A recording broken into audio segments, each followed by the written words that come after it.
Instructions say that you need 1 scoop per cup, but we found that that is a little too strong and goes through coffee pretty quick. So I found maybe like 6 to 7 scoops for a full pot is really good. If the coffee you're using isn't very strong, you can hit the bean button on here, this one, and it will make the coffee taste stronger. We don't have to use that though because the coffee we use is pretty strong.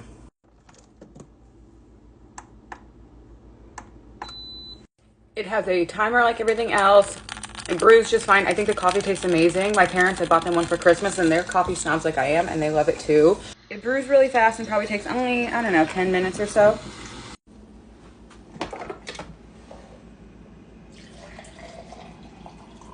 I think if I had to rate this, I'd probably give it a 9 out of 10.